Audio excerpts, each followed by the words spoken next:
Speaking of COVID, a shocking new report just out points out another example of how organizations took advantage of all that money that was floating around just being handed out by the federal government over the last year or two. You know, our money. So get this, the report shows labor unions, oh, go figure, took $37 million of ineligible COVID relief from the federal government. According to the Freedom Foundation, hundreds of labor unions that were ineligible for paycheck protection programs still got loans, still got money, our money. The Freedom Foundation says at least 226 loans were given out to ineligible unions. This includes, just to mention a few, the Michigan Education Association. More than $6.4 million. Memphis Shelby County Education, $107,000. California Retired Teachers Association, about $72,000. Ohio Retired Teachers, $36,000. According to the Freedom Foundation, 80% of unions who received loans were registered as 501c5s, and a lot of them, again, were not eligible. You're talking about millions of dollars, folks. $36.7 million. That's our money. How are we not outraged? How are our truckers and our farmers and our cowboys and everybody not out in the damn streets making their way to Washington, D.C. right now and acting like Canadians? And can you believe I'm saying that? Yeah, we should be doing the same.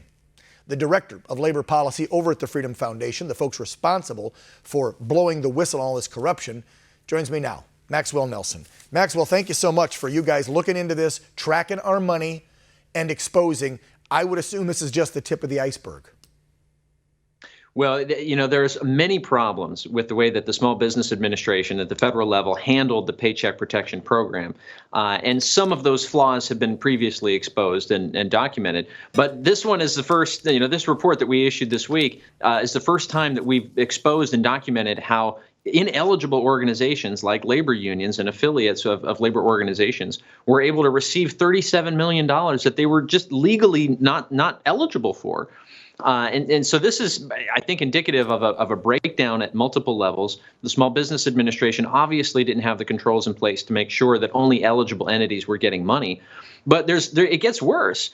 The applicants for these loans, these labor organizations, if you look at the forms they were supposed to complete, there's a very high likelihood there was fraudulent information that was submitted on those forms.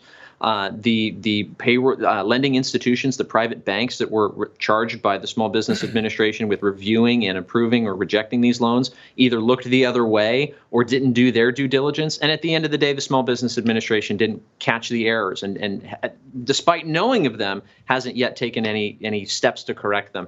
Total breakdown in the way this program was supposed to work. And it ended up robbing small businesses that needed these funds of the ability to access them. Yeah. Very disappointing. So in your investigation and findings here, excuse me, we can't confirm whether it was the federal government and their oversight, just a lack of oversight, like, oop, it's an accident, or, hey, why not give them the money even if they're not entitled to it? Because it's labor unions, it's teacher labor unions, and we know the left loves them, so we'll suck up to them. But obviously we know by what you uncovered that the unions themselves knew that they weren't eligible for it, but still applied. So we know they had wrongdoing. We can't yet point the finger at the federal government and say, was this just a miss, an oversight, or did they do it on purpose? Am I getting that right? Well, you're mostly right. Certainly, any applicant for a loan had to testify on their application to the federal government that, yes, we are in compliance with the eligibility rules in effect at this time. And there's no disputing that labor unions, these labor unions that we identified, were not eligible when they were applied for and received those loans. But the SBA, the Small Business Administration, is not off the hook here either. We uncovered through Freedom of Information Act requests communications going from the White House in July of 2020 to the Small Business Administration, letting them know, hey, it looks like you guys are approving loans here for labor organizations that aren't eligible. Maybe you should take a look at this.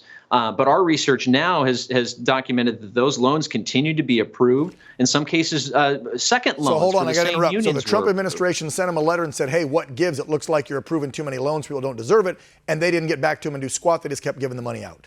Wow. Maxwell, I'm out of time, but real quick, where can folks find this report? Because I'm out of time. I hate to cut you off, but I want people to read this so they see what the hell's happening with our money. Where do we go? You should head to our website, freedomfoundation.com. We've got the whole report with all the gory details up there. Jeez. Maxwell Nelsen, folks, Director of Labor Policy over at Freedom Foundation. Give them a big thank you for what they're doing, tracking our money. Appreciate you. Thank you.